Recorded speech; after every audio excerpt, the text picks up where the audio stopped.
Live stream starting soon. It's Thursday. It's 8 o'clock. It's the TNG review show again. Once again. Yay! Yay! What day is it? It's Thursday. It's Thursday. So, yes. Because we did have a bit of a problem this week with my internet on Wednesday. We are back. We are back again to finish off this week's episode.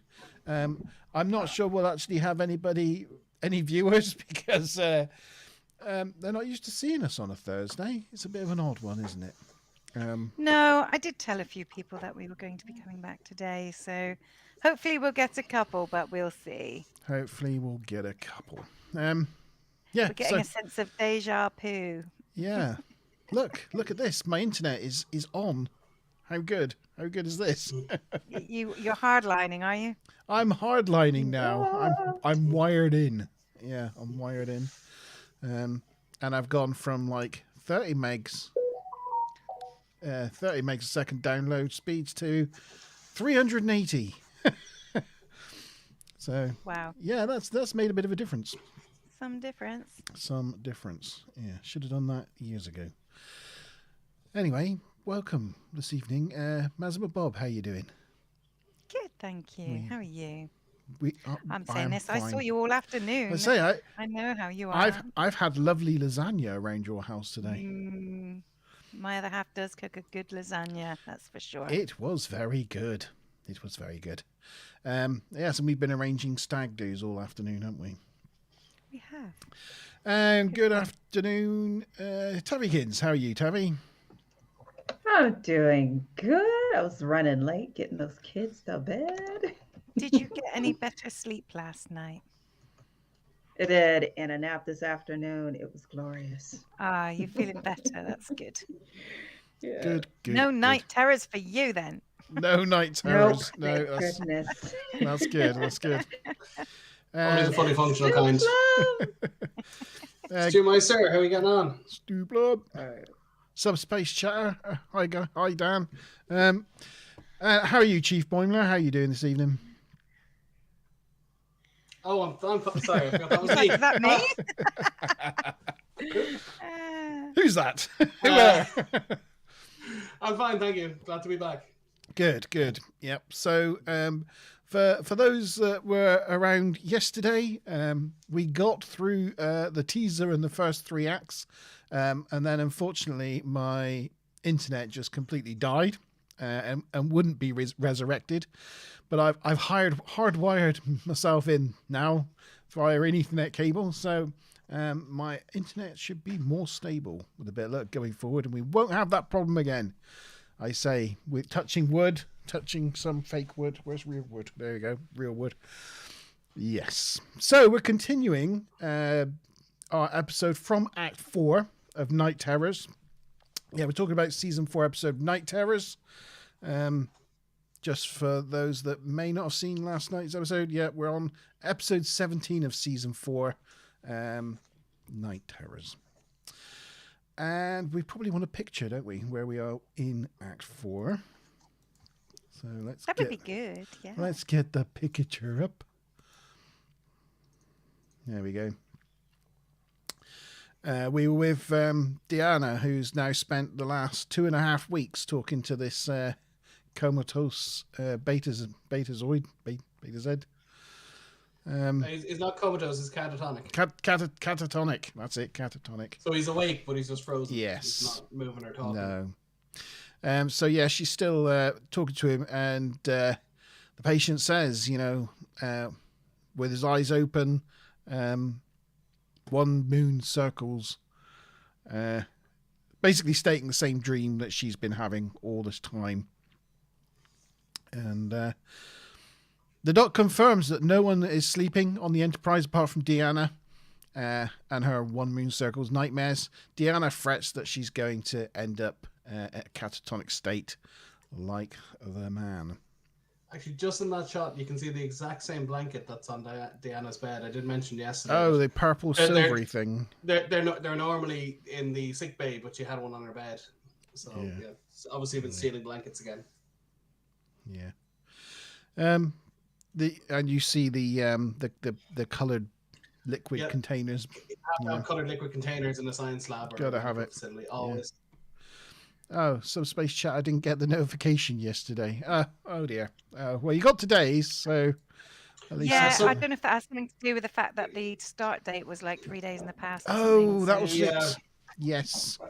Yeah, Sorry, sorry. I We completely published cocked it up yesterday. Yeah. we published it on the 28th, but it was dated the 25th, and then there was a bit of a problem with that. Growing pains. Yeah. We've Mm. never mind. we've only been doing this 2 years. No, It's great. We still manage to find a different way to do it wrong every week. I'd say that's some kind of innovation, right? well, you're trying new things. You're learning and growing. So the whole notification thing is a new thing. So Learning and growing. That's the yeah. That's us. Yes. There's a reason I call myself Boomer, and the Boomer in the intro. Yeah. Oh well. Yeah, so we go to 10 forward, and Chief Gillespie has decided he wants to go out fighting. He's not going to sit around and just be taken. Decided he wants to go out fighting. Oh. He's not gonna... I was repeating myself there. Yeah, a little bit of feedback Go there. ahead. It was not you. My guy's across the table from me. He's also listening live. Oh, right. Okay. Yeah, so he's going to go out fighting. So question 5. Yes, we still have questions. We got the questions to finish off. Hopefully some of the people from yesterday's in chat. Question 5. How many entrances / exits does 10 forward have? What? A, 1, B, 2, C, 3, or D, 4? So, yeah, how many? I have no idea. This will be a complete guess. Feel free to put your guesses in chat. Yeah. So it's basically doorways. How many doors has 10 forward got? Yeah. 1, 2, You know what 3, I or do 4. with guessing? The magic number. well, I know of a certain amount, but it's possibly more than that. So I know. Don't want to say anymore. Yep. Here we go. Right, we're in engineering. Data is helping the Forge finish off the deflector setup, and they fire their deflector laser into the rift, but it doesn't do anything. This was a one-shot deal. They don't have enough power to try again. I would attempt a Scottish accent, but I won't. But I just point out there was actually a deleted scene here where Gillespie here had the guy is, or sorry, Peoples behind him had a few lines and kind of started a fight and got carted off by security, but they cut it for time. So the scene kind of ends abruptly and goes to the bridge because the whole scene was cut. The script was 9 minutes over because everyone delivered it a little bit too slowly. Yeah, this was Yeah. Ensign Peebles, or Lieutenant Peebles, Peebles in the background there. Yeah. He uses they them pronouns. Yes. Subspace Chat has gone for 50. So I'm not sure if he knows something I Today don't. he's going to try and give all the wrong answers instead of giving all the right answers. Yeah, fair enough. Fair enough. Love it. I wish you well with your endeavours. I'll probably be doing that too, to be fair. This shot here, look, they're really looking haggard now, aren't they? They're looking. Well, Worf's hair still looks the same, but I guess that's because it's a wig and they didn't want to mess with it too much. Yeah. Yeah, and obviously Picard doesn't have enough hair to mess up, so you're not going to get any joy there. I suppose I could have given him a bit of 5 o'clock shadow, maybe, but He has a grey kind of pallor, does Picard. You can kind of tell they've done that later on when he's speaking because the inside of his lips look all red, but the outside of it look really pale, like where they've tried to make him look washed out. Yeah, but you can look clean shaven, but have a bit of stubble, and if you rub something brown or black, you'll get you'll highlight it. So I think they could have done a bit more with it.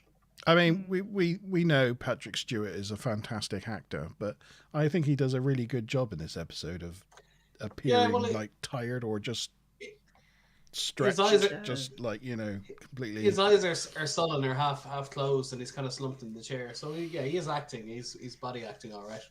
And Yeah. before his kind of freak out in the turbo lift, when he ordered Riker to bed, like once he was on his own, he kind of Yeah. like his whole body visibly Oh. sagged. It's like, Yeah. oh, the effort of trying to act like I'm normal in front of one of my subordinates is just too much. Yeah. Yeah. Hmm. Anyway, now that they've lost their one opportunity to get out of here, Worf's annoyed by this and decides to go to his quarters and end it all. Have I got that picture?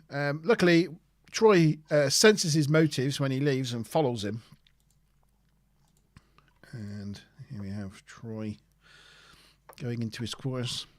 She calls security, but she manages to talk him down.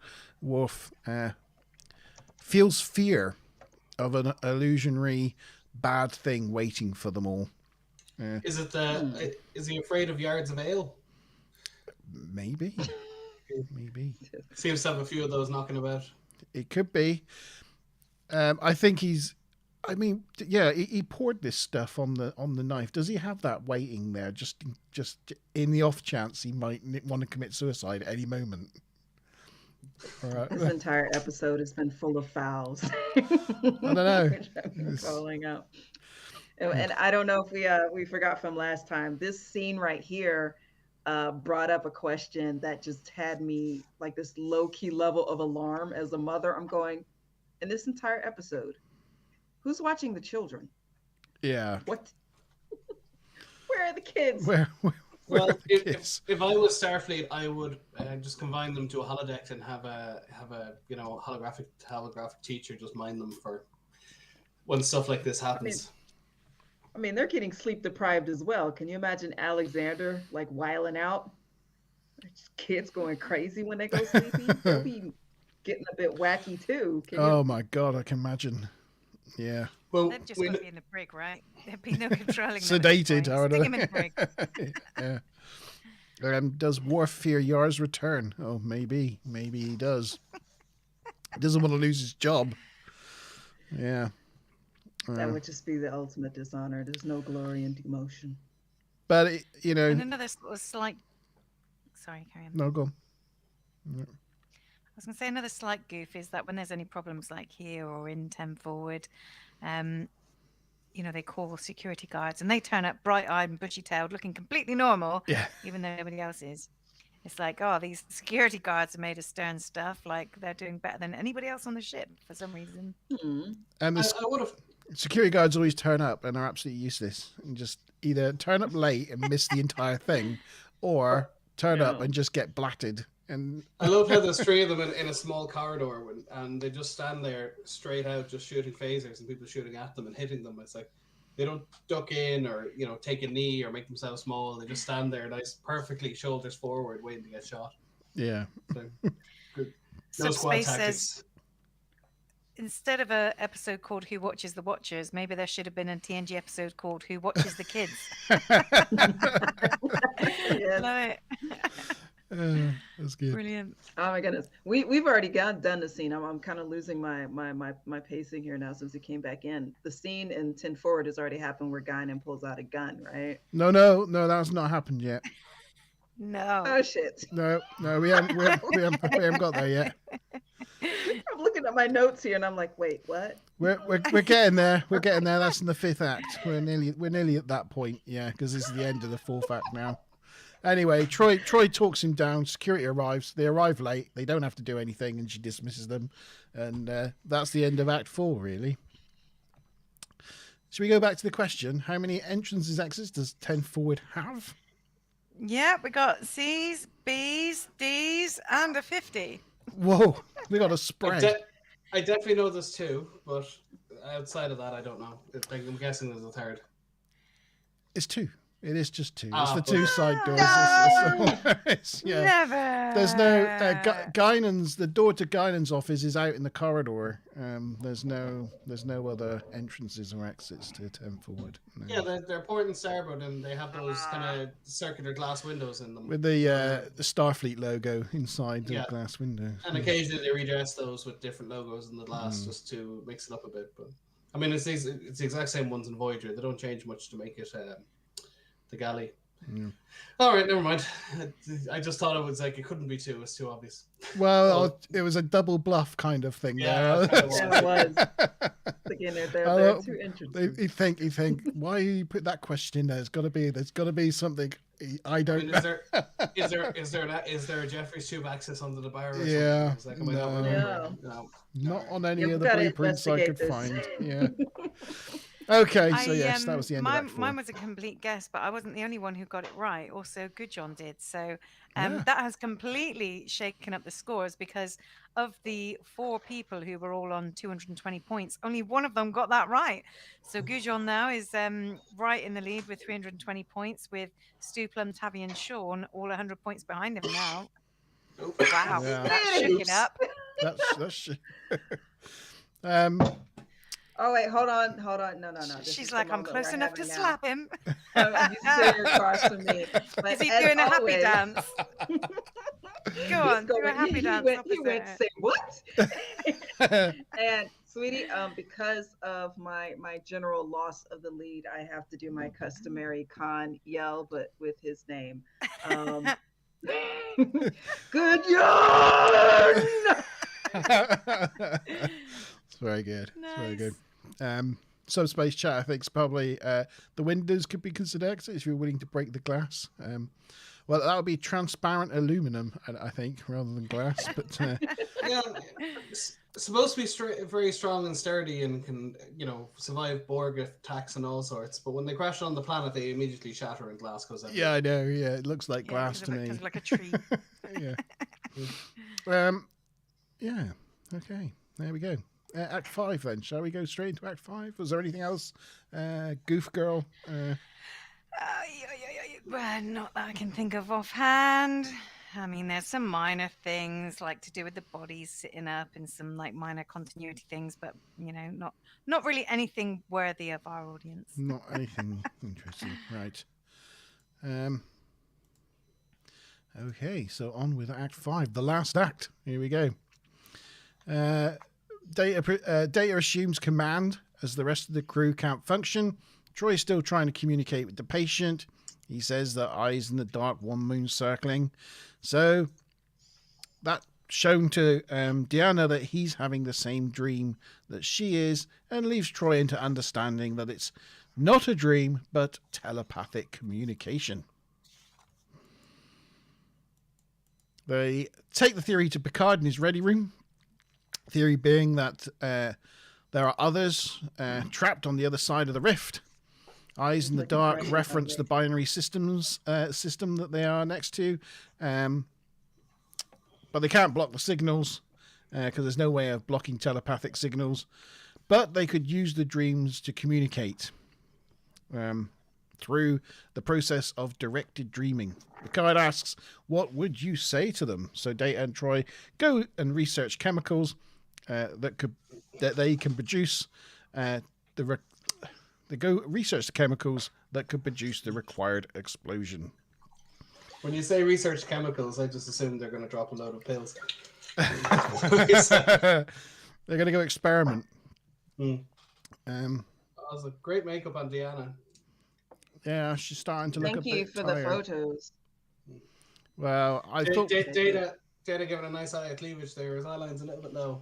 I thought we could look at a list of chemicals here, or we could look at Data and Troy, and I figured that Data and Troy would be more interesting than the list of chemicals. Data is a chemical. The list of chemicals are all in jokes. They're all references to writers and things. Yeah, there's loads of them, and all those screens were redone for the Blu-ray The HD remaster. version, the other remaster. So Data goes through this massive list. But Troy's like, this is too complicated. It needs to be something simple, like a hydrogen atom. Oh, wait, one moon circles. And if it's a distress call, they would be asking for what they want. So they know what they need to provide now, and it's just up to Troy to convey the message now. You noticed that when he was scrolling, he's scrolling through and she's like, "Oh, wait a minute, what was that? Go back." So he carries on scrolling and she says, "Go back further." So he carries on scrolling more and it's like, how is that going back through the list? Yeah. Unless it's like a looping list, and he thought, well, I'll just carry Just all the keep way on going. through it Yeah. until we get back to where we don't know. started, and then go back. Yeah, it just seemed weird. Dr. Crusher pops a cortical scanner on her head to keep her in REM sleep, and Data tells her she has 2 minutes to communicate the message to the other ship. If cortical stimuli is compute in REM sleep, that's a useful tool. Do you see that thing on her head? If it's the one I'm thinking of, I can't really see it in that shot.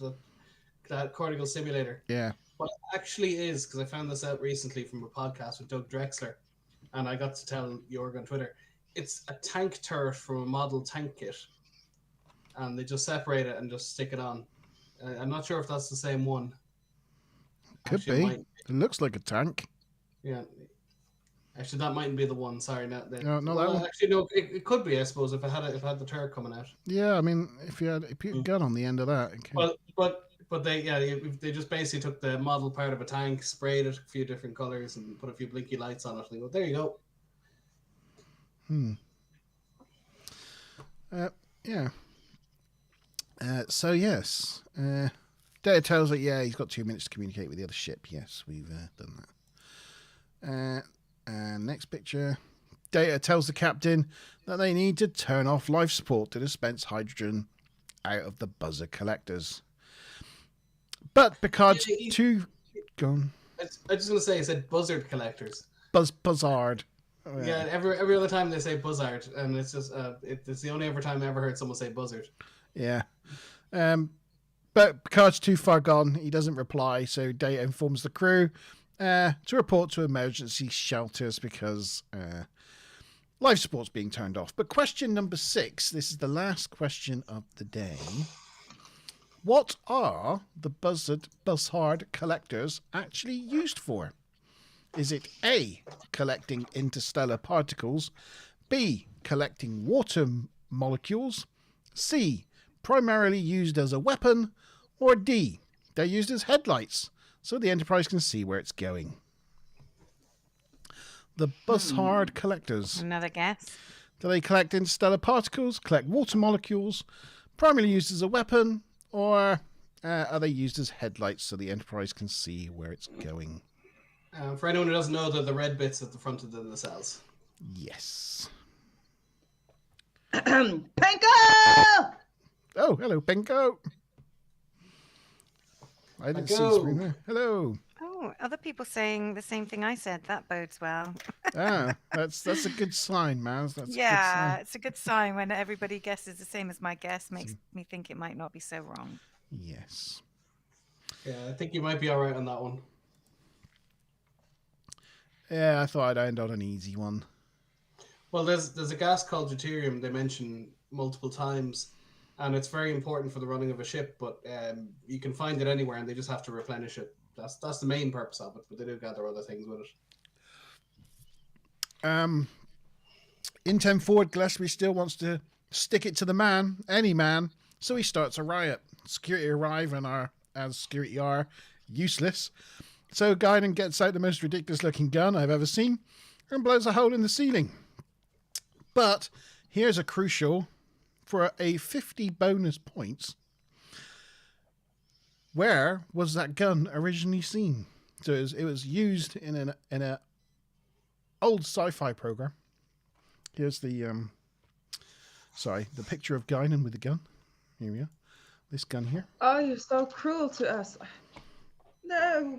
But yeah, for 50 extra points, where was that gun originally seen? And I can tell you it was painted black. It wasn't the ridiculous gold color that it is there. It was black. Okay, I've put in my guess. It's a really good job that doesn't sort of actually fire a ballistic projectile or what have you, because it looks a bit wonky at the end. Mm-hmm. Well, it would be straight in terms of the barrel from where you're firing, but it would kind of put you off in terms of where you think you're firing it, all right. Yeah, it looks like a gas pump. It does. At the curve there. Also, I don't know. I don't know if you remember last live event. I had a fully functional factoid foul because dream deprivation And even loss of REM sleep does not lead to the symptoms in this episode. However, general sleep deprivation does. So I issued a yellow card, Mm. and I'm afraid I'm going to have to issue another one. Fully Oh, functional factoid foul. Kynan has a weapon from Magus 3 on the ship, not in the armory. That's another yellow card.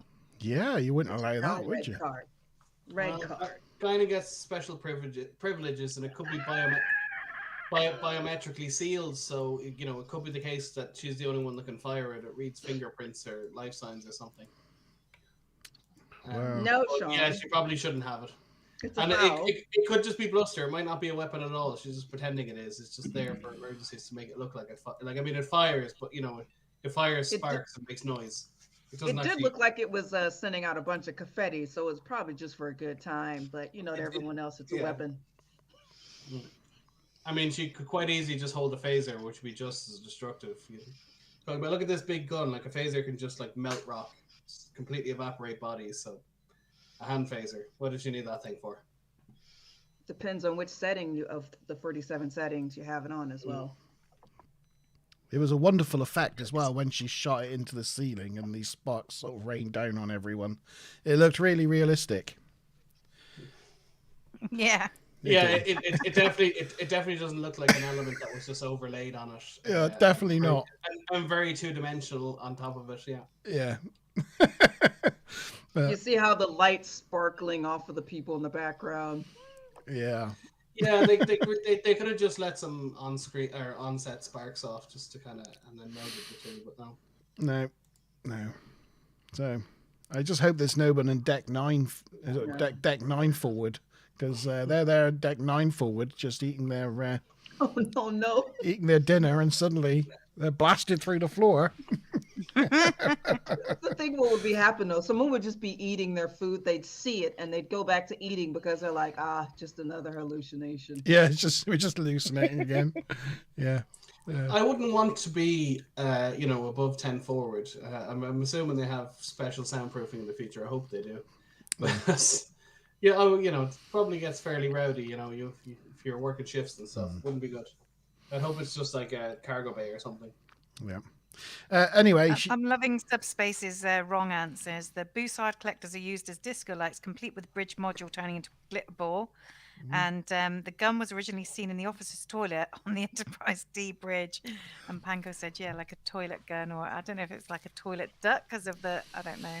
Come on, let's have some guesses in chat. What series was this gun from?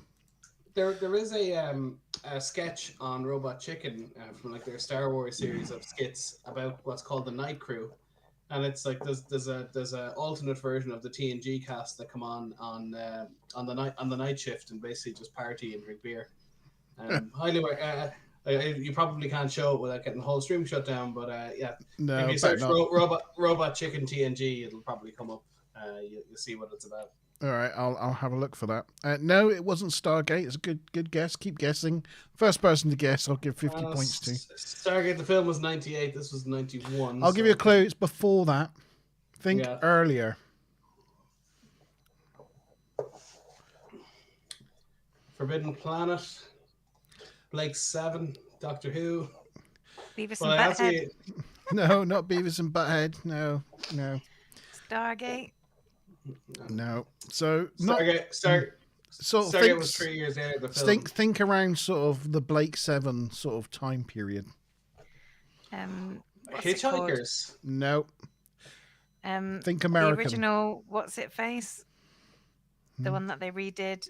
The guy who couldn't get Voyager his way. What's he called? Battlestar Galactica. Original Battlestar. No, but you're close now. You're very close. Not Battlestar Galactica, but definitely you're in the right kind of era now. $1 Million Man? I don't know. No. It involves space. V. Ooh, no. Oh, God. Anyway, I'll carry on for a minute. All right. She says this is setting 1. Does anybody want to see setting 2? And of course, nobody does, so they all settle down. Troy enters REM sleep and Data activates the Bussard collectors and starts the countdown. And we get this nice shot of the Enterprise shooting out hydrogen from the Buzz Hard collectors. One thing I noticed about this shot is, where's the ship gone? Wasn't there supposed to be a Miranda-class ship in front of them? Yeah. Did it wander off? Yeah, and they said they were adrift, so it's not like they had thrusters to move or anything. No, they were supposed stuck, so I don't know where it's disappeared to. Yeah, Troy spends the next, I think, about a minute and a half of television saying, "Where are you? I have to tell you.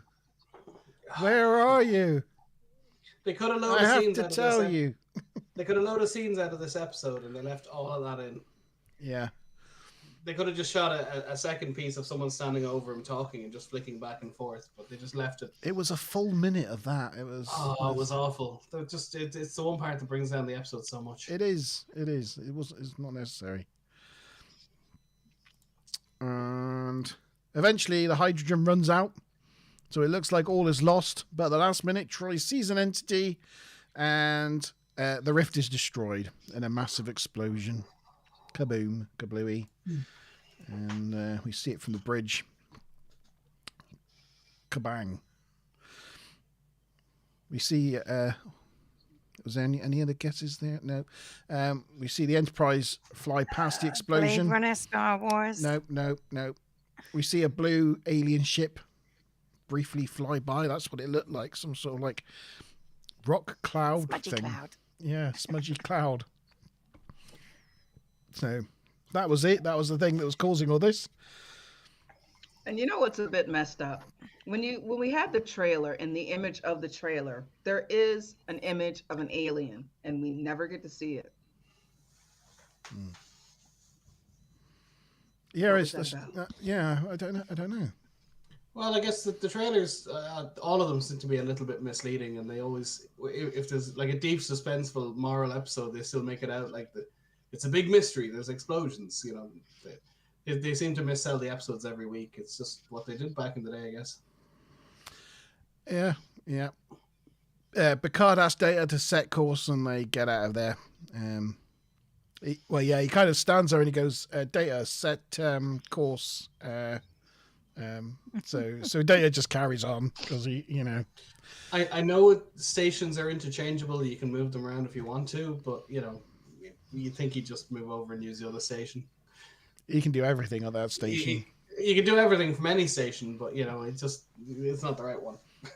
Yeah. Thing is, he can configure it in like seconds because he just goes. Yeah. He does his little life form stance and moves it on. Yeah. I love Life forms. that. Picard goes to take his chair, but Data, as acting captain, orders him to bed along with the rest of the crew, and Data is left in charge of the bridge all by himself. And we get that nice picture of Data sort of stood by himself on the bridge, going like that. My It's all enterprise. mine. Yeah. So still nobody's got the answer to the. Subspace knows, but is not saying because he's only doing wrong answers tonight. Well, subspace, you can say it's definitely not Doctor Who. You know what I mean. Cool. It's not You Doctor wouldn't be Who. breaking. You wouldn't be breaking the rule. No, it's not. And we've Doctor made Subspace want to see the trailer now. If you if you go to yesterday's part 1 episode at the beginning, we show the trailer. Who. Yeah, we'll see the trailer for the next episode in a minute. Hmm. Yeah, love a good trailer. Logan's Run. Oh, that's a good guess. No, but it's not. No, they only. Had It's those good, little hand but it's cannons. not right. Shall I tell you then? Shall I put you all out of your misery? Yeah. As well. Well, firstly, we'll go to question 6, and the answer to question 6: what are the Buzzhard collectors actually used for? Collecting interstellar particles, water molecules, used as a weapon, or headlights for the Enterprise. It is collecting interstellar particles. Enterprise does have searchlights. And but you rarely everybody see got them. that right. Yeah, we see it when it goes into like a cave thing. Yeah, with the one with the Pegasus. Pegasus, yeah. These are the voyages, and actually, the episode is just called Pegasus, I think. Oh, the initials are BR. Yes. I still don't have the initials. Subspace Chatter does know. He does know. Battlestar Galactica? I Oh, don't know. no. It's the name of the main character. Oh, I know. And the whatever it is, century. Oh, right. Yes. Very good. Is nobody going to put it in chat there? Fudges. Well, I'll give you the Oh, points there, sorry. Maz. You got it first. No, I did not. You did. You said in the 21st century. What or with whatever. a million clues. There are a million clues. Yeah. Okay, well, ironically, that actually puts me into second position instead Oh. of instead of being joint second with 4 people. But Gudjon is today's winner. Woohoo! Well done. Well done, Gideon. Good luck with Tavykins later. That's you kind of She will not be happy. you stole. She could have marched up to Stuplum in the rankings, but she's been thwarted this week. Well done, dude. And Very is that Gudjon's first point on the board? It is. That does mean I have to Yes. add his name to the spreadsheet now. Yay! Got another name, another point on the board. Love it. And everybody else, think about what you'd score this episode out of 10. From 0 to 10. What would you rate this episode? It's Interesting. a really difficult one for me. It's like overcoming past prejudices with seeing it with a fresh perspective. Yeah, in my mind, I thought this episode had so much more of Deanna just in going, oh, where are I you? know. It's nowhere Same near here. as bad. And I've been skipping this episode for 25 years. I've never rewatched it. I see it come up and I'm like, skip. And it's actually not that bad. It's a perfectly serviceable episode. It would be just so much better for those 90 seconds if they were just cutting back and forth to someone talking in sick bay over their body or trying to talk to her actively to get her to do things. But that's all it needed to be a lot better. I was pleasantly surprised. Looking back on it with a bit more adult eyes, I was okay with it. And I know you guys are going to say it, so I'm going to stomp on you before you give your scores. Stop bitching about bottle episodes. No. No. Well, some of the best Yeah. episodes are bottle episodes. That is not a mark against something, because Data's Day is fly as hell. Okay? Yeah. Bottle episode.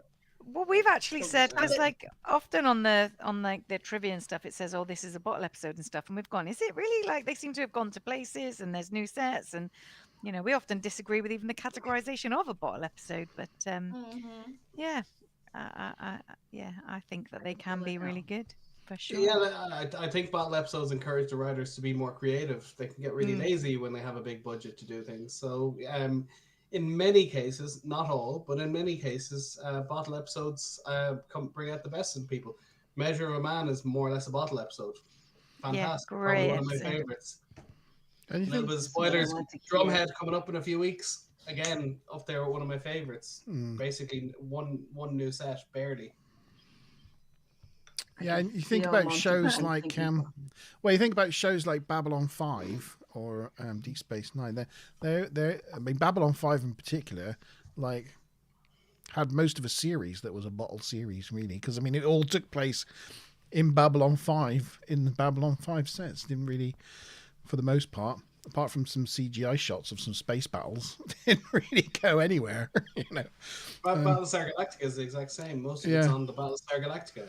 You very rarely go anywhere or do anything. Even when they go to the ships, they kind of reuse them. So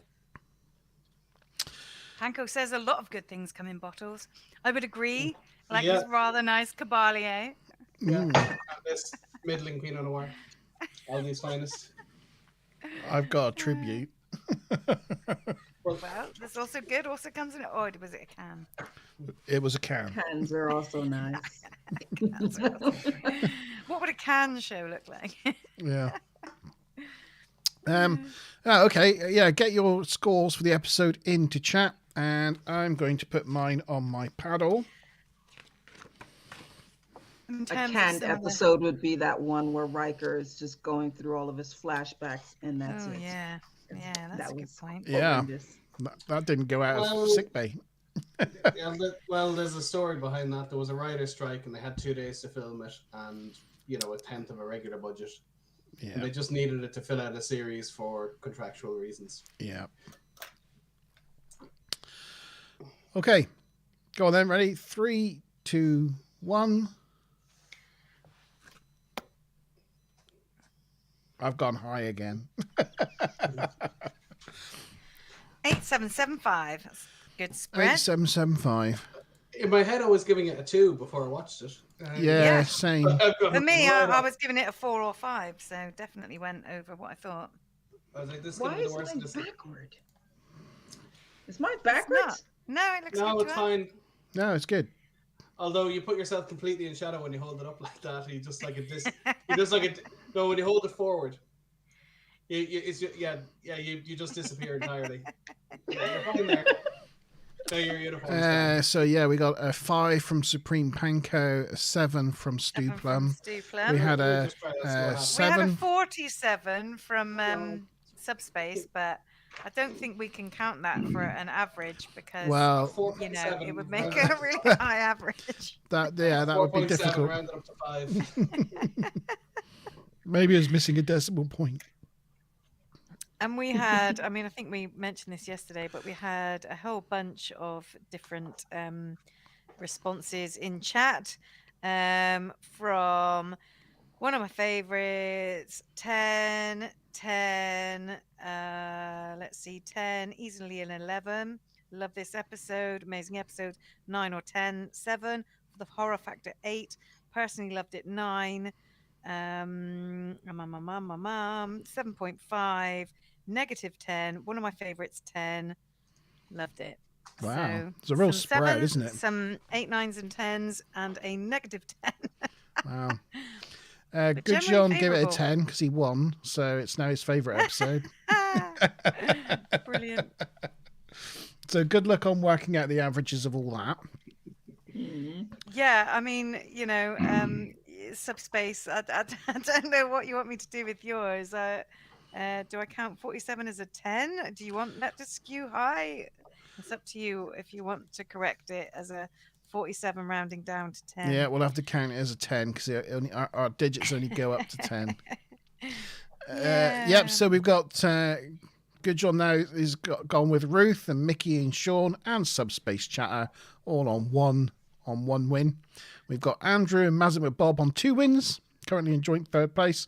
Tabikins on 5 wins, just missed out on going equal top with Stu Plum on 6.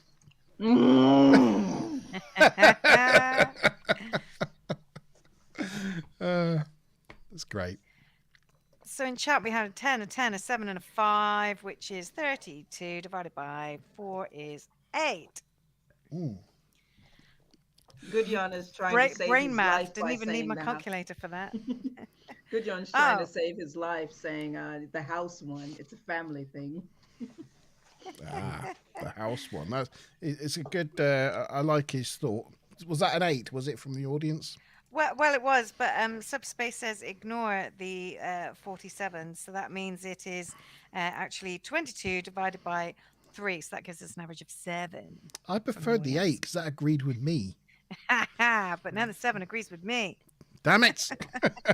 Well, 8 is fairly high. It's, Well, Yeah, I no. So I really enjoyed it. I was not looking forward to it. I was like, this is gonna be a 2. This is gonna be one of those episodes. It's really boring. But I had all my ship porn in it. The shots. all the new shots of the D. Yeah, we always like shots of the D. Send them as many as you like. Yeah. The lighting on the models, the shots, the makeup, the lighting on the sets was all really excellent. Like the photography on this episode was special. I And forgot to mention the score as well was really quite good Yeah, it because was different, as wasn't well it? as the mood lighting, they had this little like doo doo doo like playing throughout, which I'm sure was from maybe part 2 of best of both worlds as score, like sort of background music. But then they had these other bits where it was you know, scarier, and they had this like sort of string slide, like meow, and it was like a really quiet like string sliding noises, which I thought was like really kind of eerie and added to the atmosphere of the program. I think I can't remember exactly, Subspace will know, but I think that they had a guest composer for this one episode. Oh, and really? it was, yeah, the music was composed for this episode. So Ah, yeah, that's why it was a bit like special. And I it think did stand out. I think for with sure. new music, with the new shots of the ships, and I just felt it seemed like a more budgeted, good episode. You know, good acting from the crew. I like the fact that, you know, the shot with Picard in his ready room and the door going beep, beep, beep, and he went there, it went beep, beep, and it opened it and there's nothing there. It like just sent a little shiver down the back of your spine, like, oh, what's going on, you know? And in the morgue with Dr. Crusher as well, that was pretty eerie. Well, And as we know from the Facebook comments, for some people it made a little bit of poo come out. A little bit of poo. At least they weren't covered in poo. But I will say, that, as I said, with the lighting and stuff, like especially the first and second season, they just do that like sitcom lighting where everything is really bright and evenly lit, and they don't really make any effort to make it look lived in. But this was up there with the film. Like it's really exceptional. Yeah. I guess maybe they save so much money on it being a bottle show and having limited extra actors and guests. They could spend more on everything else. The poo emojis are back. And Subspace is threatening to send you random D pics. I do like a D pic, I have to say. I like the D, the E. There's rumors of us getting an F in Picard. We'll see. Will it be the one from Star Trek Online? We'll have to wait and see. Because have you seen the Star Trek Online Enterprise F? I think I have, yeah. I know we know what the J looks like, but I'm down for a good F. I mean, if the D's involved, I'm down for a... Bring up a... I've got one. The bridge is amazing, but I actually really like it. Well, I will say they brought back the Titan in Lower Decks, and they used an existing model from online, more or less. They modified it slightly. And they've done that with one or two other models. Although we're now getting the Titan A in Picard, but they have remained roughly faithful. Have we lost Monty? Oh no, sorry, we have. We're all right. Just, sorry, here you go. Sorry. I was just gonna say they have remained roughly faithful. Nice design, but that's way too big. Yeah, it's massive. It's massive, this ship. No, I understand why, because the controls on Star Trek Online are really clunky, so you need it to be... the bridges are all oversized, yeah. Yeah, so they have to be 4 times the size they should be in order for you to not trip into everything. There you go. But yeah, it's not... Yeah. Oh, the design is fine. It's almost like an Intrepid / Sovereign. Kind of. It's kind of a mixture of... The Intrepid and the Sovereign, yeah. It's the Intrepid style with the Sovereign tech. It's got 2 necks with a hole in the middle. Yeah, but I actually really like that ship. So if it was that one, I'd be quite happy with that. Well, in the trailer they go, "Oh, look at her, she's beautiful," referring to a ship, and they're looking at the window of a shuttle, but you don't see what the ship is. It could just be the Titan A, because we know the Titan A is in it, but anyway, it could be the Enterprise F. We'll find out. That's the Monty, I Enterprise. have a request. Pointy. Oh, you do? I have a request, and I'm pretty sure Smiley Rainbow's okay with it. Can you just whip out the D real quick? No, everyone wants to see it again. Whip out the D. Hang on. Is that a D pick or is that a data stat? I'm just not quite sure which D she's after. Any D from any D. All the D is good. Data D is my favorite, but if you ain't got that D, oh yes. Look at the lines on That D will do. I love that the blue. I like the Aztec markings, you know, the sort of green and purpley blue contrasting, you know, it just looks great. Anyway. So there was, I mean, as well as a few people like us having, preconceptions of this episode being bad, it's, and it's been shown on Facebook to be quite a fan favorite, surprisingly, but, and we've liked it more, but the cast and crew all pretty much uniformly detest it. I mean, Marina Sirtis doesn't really mind it so much. She says she thinks the storyline was quite good. It's about a dream world, and she's of Greek descent and believes that dreams mean something. So she thought it had an interesting, perspective on it. But I think, even like Jerry Taylor said, it was a tough episode. It was convoluted, mysterious, technical, and quasi supernatural, but all over the map and really difficult.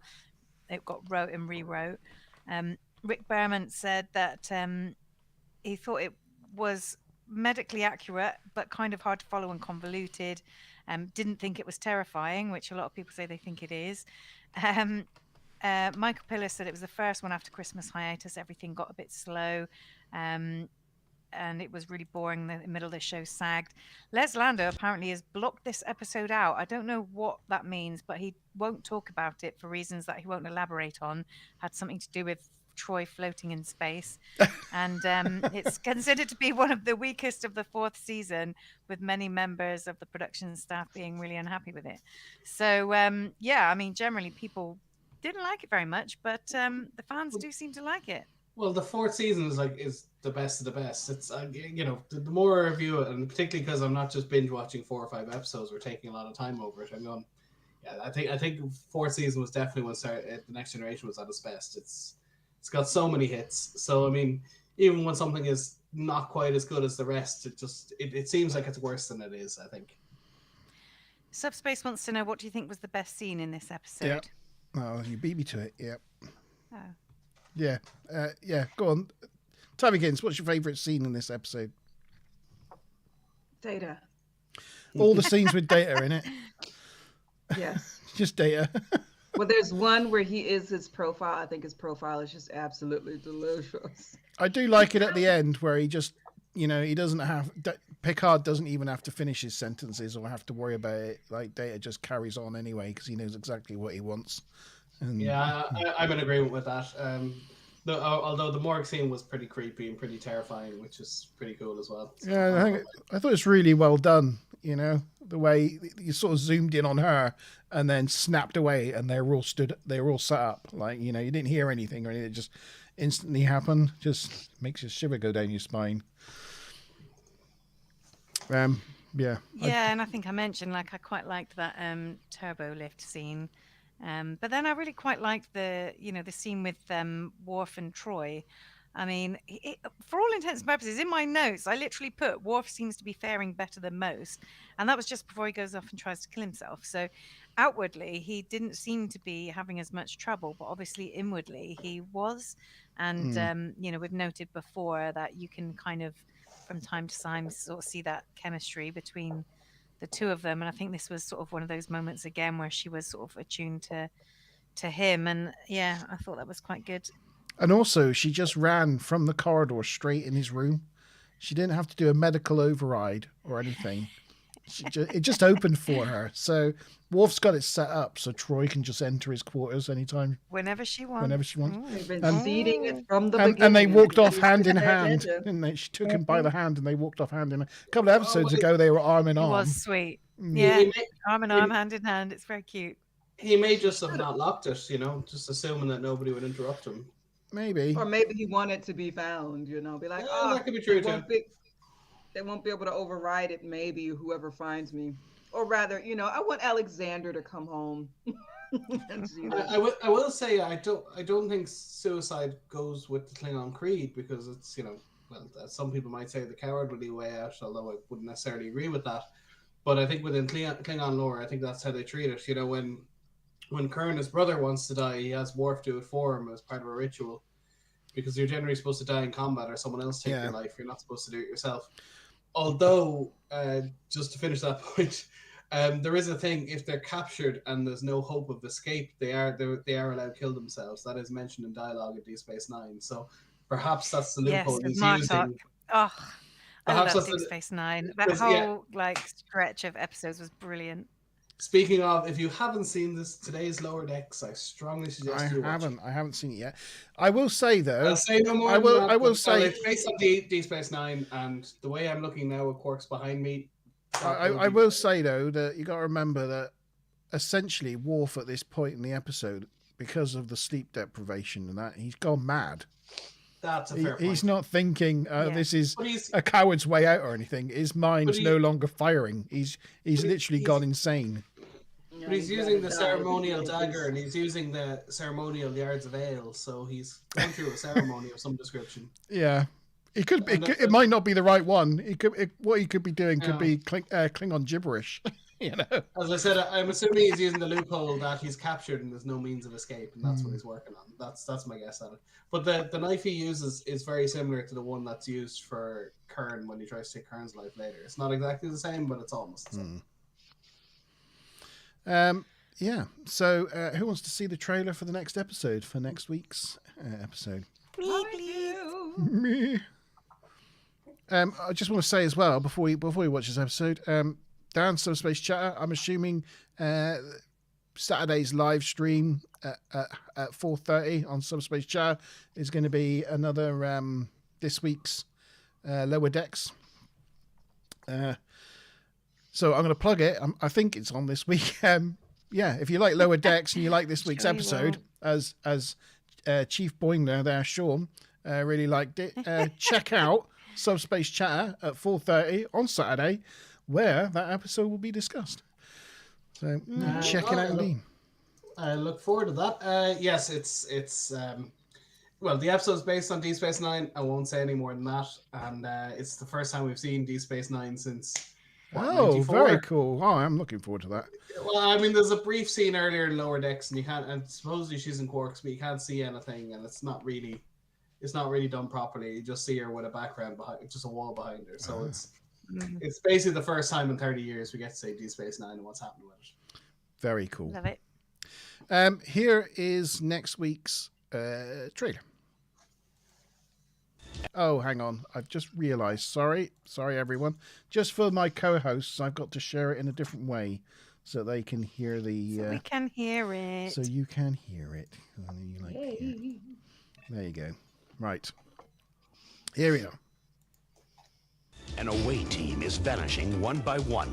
Whatever happened to the others is happening to me. Susanna! A deadly virus invades the last survivors. We've got to get that thing out of her now. Its next victim, Geordie LaForge. We may have weeks or very few hours. Security! We have an intruder coming! Metamorphosis on the next exciting episode of Star Trek: The Next Generation.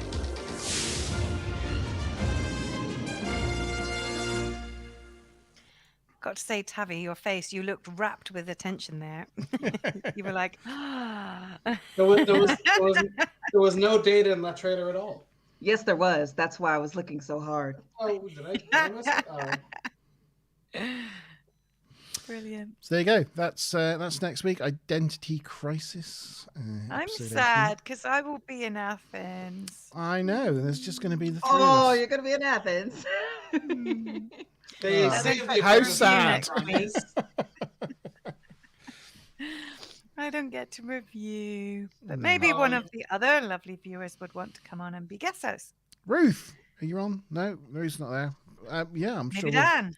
I'll tell you what. If anybody's around Maybe next Andrew. week, I will post. I'm gonna check Panko's schedule and just. She's got her own YouTube. You're gonna channel. do an She's really open on mic, it. are you? Yeah, I'll post a link to the studio in chat. So if anybody wants to come along next week and replace Mazam and Bob, feel free. Oh, Awesome. Subspace. I'll Dan's still going to do come. the, Dan, we got a replacement. Yay. Dan the man. Really? Down the baker's son. Yeah, Dan. Oh, What? Dad is coming. Mr. Memory Alpha Encyclopedia himself. that's good because you got to keep score for the. If you're replacing Maz, you got to keep score for the quiz. Yeah, you got a job. You got a job clock in. to do. He's like, actually, I'm not free. Oh, Wednesday. Oh no, I'm not. Yeah. You got to do maths Yeah, it's okay. She's got a with she's no got a sheet. calculator. I have got a sheet. I mean, you know, it's really nothing fancy, but I can email it to you if you want, Dan. Also, I'll do the posts on Facebook as usual on Monday. If we've got a live link, that'd be great. If it has the right date on it, that'd be even better. Um, I'm not digging at you. Oh, bless. Oh, well, it half worked today. You know, you got a notification on my phone, and it came up, and it gave you the option to notify me. So It did. Did. Yeah. What uniform is Dan going to be in? Oh, good question.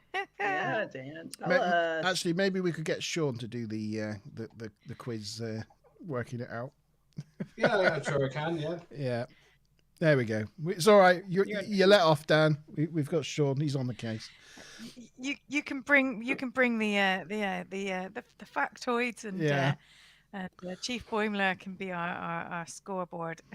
Actually, he's perfect to replace Goof Girl, isn't he? Because he's going to know all the ins and outs of each scene. So yeah, very cool.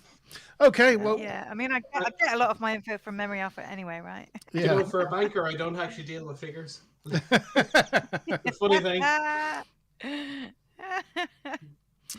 So thank you, Azima Bob, Tabby Turner, and Chief Boimler for coming along, joining us on a Thursday to get this episode finished. Luckily, my new internet connection seems to be holding together, so that's good news. It did. Thank you to Subspace Chatter and Panko. Stuplum. Good John. Yeah, good John. And thank you guys for joining us.